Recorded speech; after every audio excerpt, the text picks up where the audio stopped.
산까지야 산까지야 어디로 날아가니 내가 울면 우리 오신다는데. 여러분 안녕하세요. 산까지 TV의 최한순입니다. 오늘은 인사말이 좀 길어서 제가 원고를 썼어요. 다 외울 수가 없어가지고요. 그래서 때때로 좀 원고를 보고 이렇게 해도 괜찮겠죠?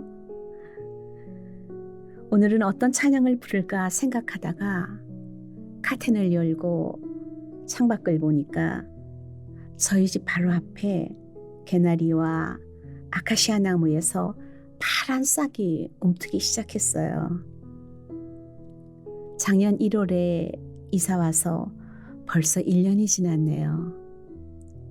2000년도에 처음 이 집이 지어질 때 들어와서 14년을 살았고, 교회가 건축되자 교회 사택으로 이사했다가 7년 후에 다시 이곳으로 들어왔습니다. 봄이면 푸르름과 함께 개나리가 피었고, 가을이면 밤나무에서 밤송이도 많이 열렸어요. 한겨울에 눈이 오면 설악산에 갈 필요가 없은 정말 은혜의 장막이죠. 이젠 오래된 집이라 여기저기 비도 새고 상한 곳도 많지만 앞산 못지않게 뒷 베란다에서도 세탁기를 돌리다 보면 바로 앞집 마당에 저희 집 창문 가까이까지 올라온 우윳빛 목련의 봉우리를 제일 먼저 보는 호사를 누렸죠. 오히려 그 집 주인은 나무가 너무 높이 자라서 눈을 들어 올려다 봐야 하는 그 예쁜 꽃들을 저는 심지도 않고 물도 주지 않았는데, 그 예쁜 우윳빛 목련꽃을 4층인 저희 집에서 마주 바라보는 은혜를 누리고 살았습니다. 이제는 그 집과 나무를 다 베어버리고 저희와 같은 5층 빌라가 세워졌네요. 눈으로 보여진 은혜는 시간이 흐르면 또는 다른 사람의 손길로 달라지고 변해버릴 수가 있겠지만, 하나님이 주신 은혜는 어떤 상황과 환경에서도 변함이 없죠. 그래서 오늘도 감사하고 또 감사합니다. 이 감사와 은혜를 여러분과 함께 공유하기를 원하면서 손경님의 곡 은혜, 내가 누려왔던 모든 것들 부르겠습니다.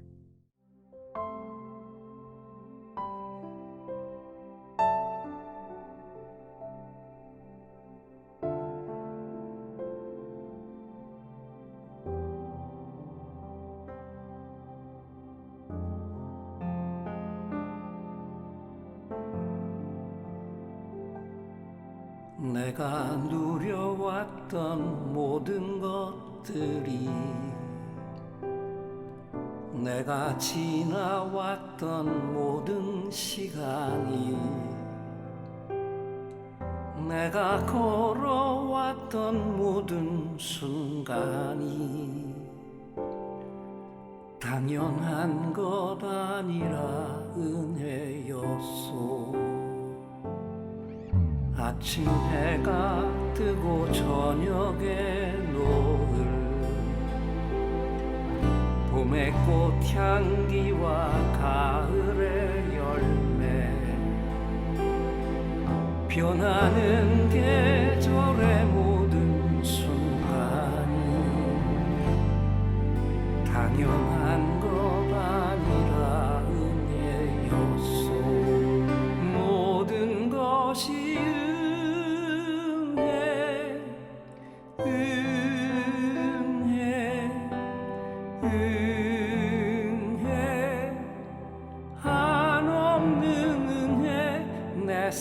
삶에 당연한 것 하나도 없었던 것을 모든 것이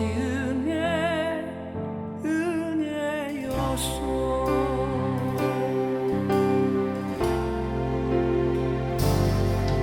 내가 이 땅에 태어나 사는 것, 어린아이 시절과 지금까지 숨을 쉬며 살며 꿈을 꾸는 삶, 당연한 것 아니라 은혜였소. 내가 하나님의 자녀로 살며 오늘 찬양하고 예배하는 삶, 복음을 전할 수 있는 축복이 당연한 것 아니라 은혜였소. 모든 것이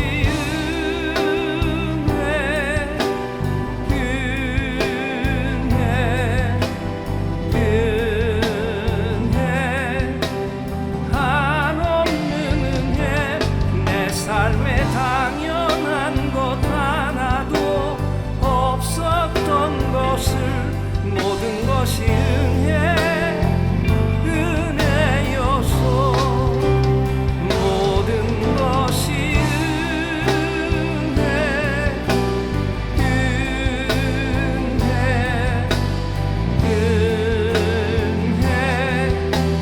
한없는 은혜.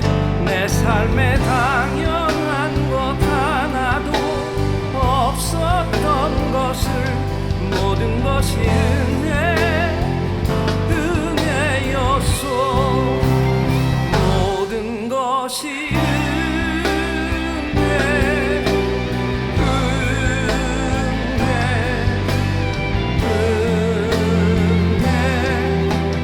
한없는 은혜. 내 삶에 당연한 것 하나도 없었던 것을 모든 것이 은혜였소. 모든 것이 은혜였소.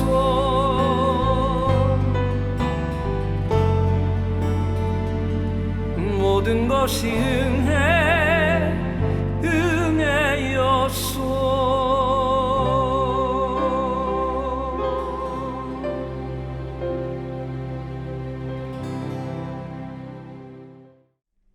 힘이 되는 좋은 글, 오윤식 님이 올린 글을 낭독차로 바꿔 읽어드립니다. 지금 우리가 살고 있는 세상은 좋은 소식이라곤 들어볼 수가 없죠. 어디를 보나 어둡고 아프고 그냥 듣고 넘어가기조차 힘든 환경 속에 하루하루를 지나고 있습니다. 그럼에도 불구하고 사막 한가운데 오아시스처럼 우리 모두의 가슴을 뭉클하게 하고 따뜻하게 해주는 이야기가 있어서 읽어드립니다. 그래도 이 세상은 아름답다. 나는 인터넷과 SNS를 통해 컴퓨터 장사를 하고 있는 사람인데요. 얼마 전 오후 6시경에 전화를 한 통 받았습니다. 40, 50대의 아주머니가 이런 말을 했죠. 아는 사람 소개로 전화를 드렸어요. 여기는 경상도 칠곡이고요. 딸애가 초등학교 6학년으로 지금 서울에서 할머니하고 같이 살고 있는데 중고 컴퓨터라도 있었으면 해서요. 그리곤 적당한 물건이 나오거든 연락을 달라고 하며 전화를 끊었습니다. 그 후로 열흘쯤 지났을 때 쓸만한 중고 컴퓨터가 들어왔기에 그 아주머니에게 전화를 해서 딸이 사는 서울집 주소를 알아내곤 그 집을 찾아갔더니 다세대 건물 안쪽 자그마한 샤시문 앞에 할머니 한 분이 나와서 기다리고 있었습니다. 집안에 액세서리를 조립하는 부업거리가 방 안에 가득히 쌓여 있어서 형편이 녹록지 않은 것 같았습니다. 야, 컴퓨터다! 컴퓨터를 조립하고 있는데 그 사이에 6학년 딸아이가 들어와 컴퓨터를 보고 환호성을 질렀어요. 아저씨, 고마워요! 아이는 마치 내가 컴퓨터를 구해준 은인인 것처럼 좋아했고 아주 천진난만한 어린 소녀였어요. 그러자 할머니가 아이의 어깨를 토닥거리면서 너 열심히 공부하라고 네 어머니가 사준겨. 어여 학원에 다녀와라. 아이는 네 하고는 후다닥 나갔습니다. 시간이 좀 지나 설치를 다 마무리하고 돌아가려고 나섰는데 버스 정거장에 아까 그 아이가 서 있었어요. 어디로 가니? 아저씨가 태워줄게. 주저할 만도 한데 아까 봤던 아저씨라 마음이 놓였는지 아이는 씩 웃으며 대답을 했어요. 하계역이요. 내가 가려던 방향과는 반대였지만 태워다 주기로 했죠. 집과 학원이 너무 먼 거리였거든요. 그리고 10분쯤 갔을 때였어요. 아이가 화장실이 너무 급하다고 했고 패스트푸드점이 보이길래 차를 세웠습니다. 아저씨, 그냥 가세요. 아이는 이 한마디를 남기고 건물 안으로 황급히 사라졌습니다. 그러나 이왕 여기까지 온 것이니 기다려서 태워다 줘야지 생각하며 무심코 조수석 시트를 본 순간 난 깜짝 놀랐어요. 아이가 앉았던 그 시트에 검붉은 피가 묻어 있었어요. 순간적으로 웬 피지? 그때 갑자기 머리를 스치며 6학년 아이의 첫 생리라는 걸 직감했는데 시트를 적신 걸 보니 속옷과 바지도 다 버렸겠구나. 그래서 차에서 뛰어내리며 당황했던 거였구나. 그러면 이 아이가 지금 화장실에 가서 어떻게 하고 있을까? 아마도 처음 당하는 일이었으니 얼마나 놀라고 황당했겠어요. 순간 어찌할지를 몰라 울상짓고 있을 아이의 모습이 떠올랐고 그 순간엔 나도 어떻게 해야 할 줄을 몰랐습니다. 나는 마음이 너무 급해졌죠. 이 아이가 화장실에서 할 수 있는 게 아무것도 없을 걸 알았으니까요. 난 얼른 차에 비상등을 켜고 속옷 가게를 찾았지만 주변엔 아무 상점도 없었습니다. 마음은 급해졌고 별별 생각이 다 났습니다. 첫 생리인데 엄마가 옆에 없는 이 어린아이가 몹시 애처로웠어요. 할 수 없이 청량리역 근처에서 황급히 속옷 가게를 찾긴 찾았는데 이번엔 또 사이즈를 알 수가 없어 제일 작은 것부터 위로 2개의 사이즈를 더 샀습니다. 하지만 속옷만 사서 될 일이 아니어서 얼른 집사람에게 전화를 했어요. 여보, 지금 빨리 택시 타고 청량리역으로 와. 아니, 그냥 오면서 전화해. 왜? 무슨 일인데? 자초지종 말을 하자마자 집사람이 알았다 하더니 택시를 타고 빨리 온다고 했어요. 아내가 구세주였죠. 아내가 다급한 목소리로 약국에 가서 생리대 달라고 해.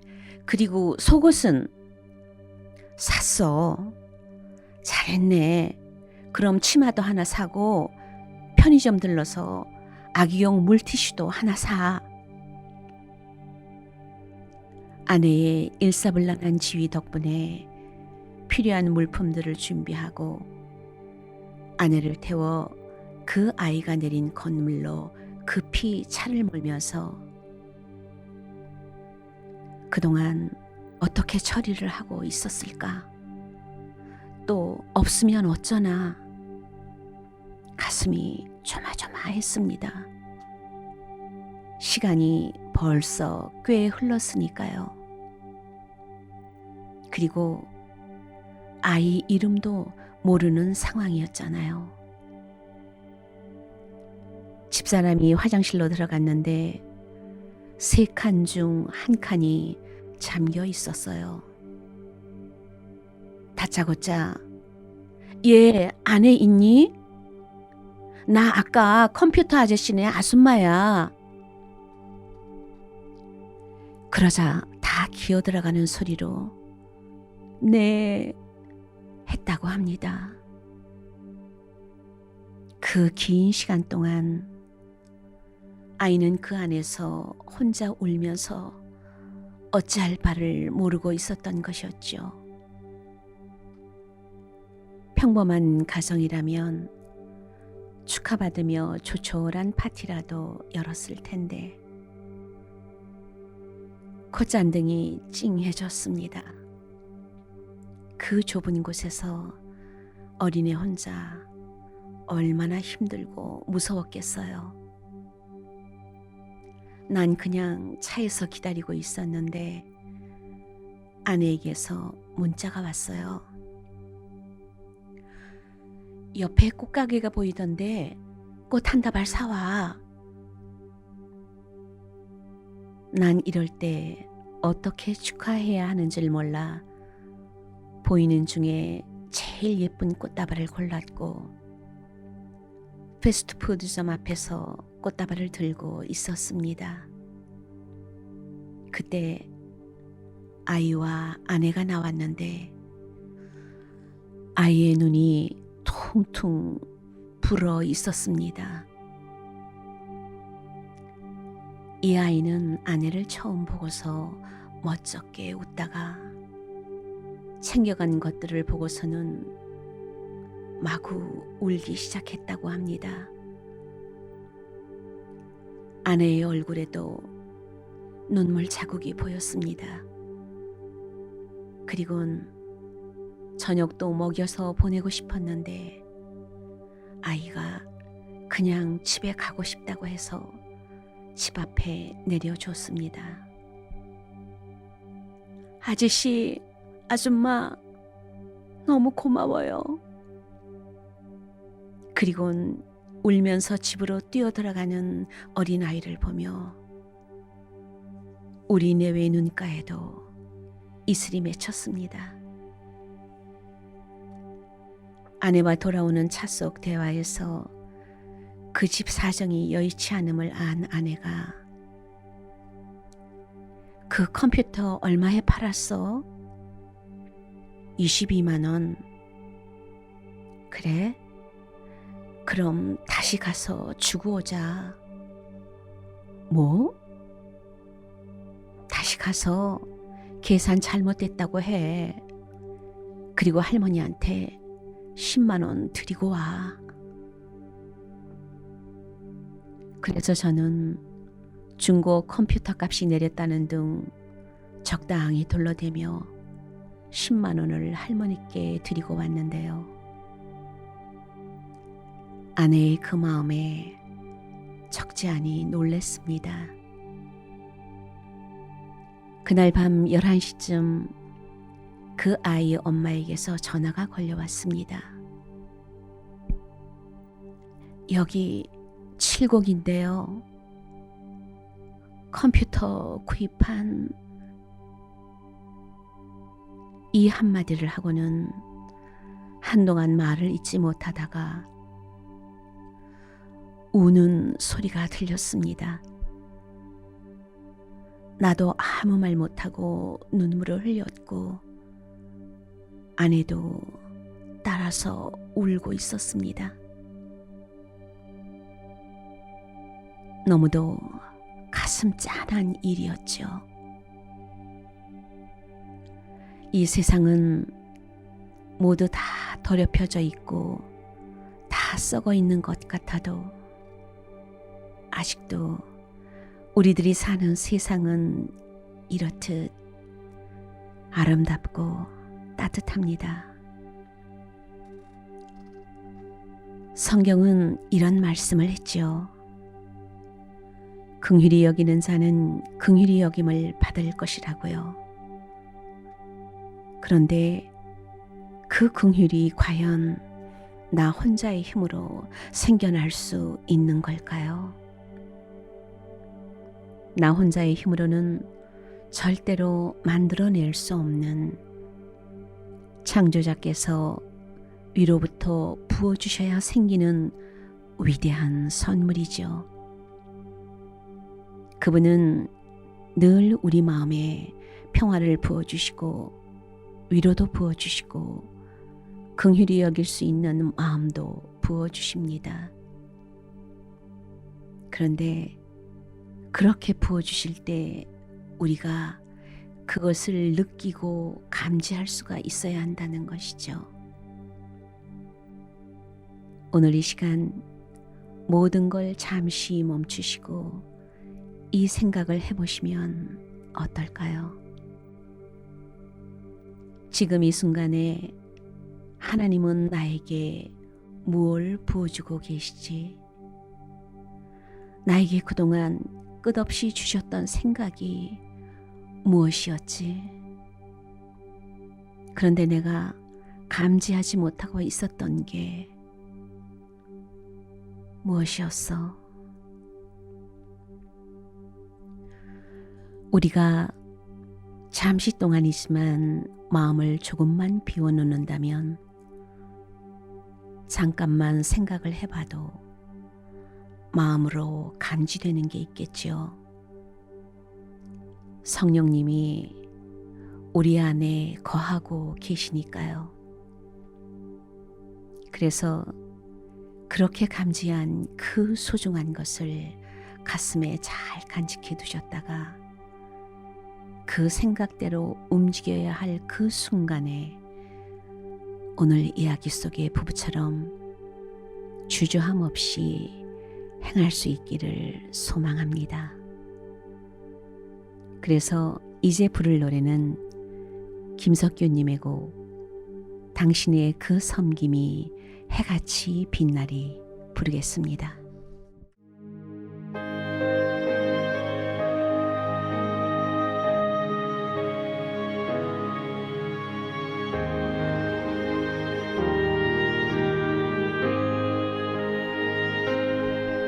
당신의 그 섬김이 천국에서 해같이 빛나리 당신의 그 겸손이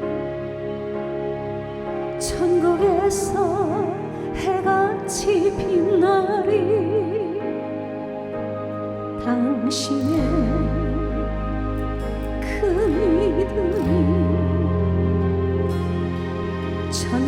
천국에서 해같이 빛나리 당신의 그 충성이 천국에서 해같이 빛나리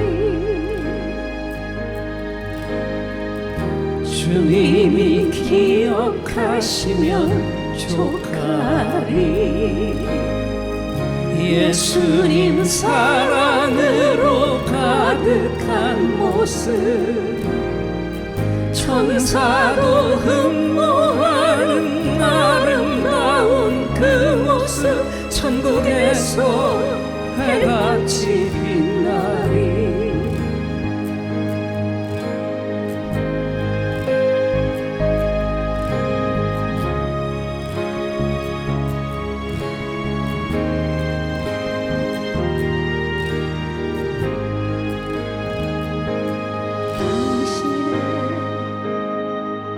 그 순종이 천국에서 해같이 빛나리 당신의 그 사랑이 천국에서 해같이 빛나리 당신의 그 찬송이 천국에서 해같이 빛나리 당신의 그 헌신이 천국에서 해같이 빛나리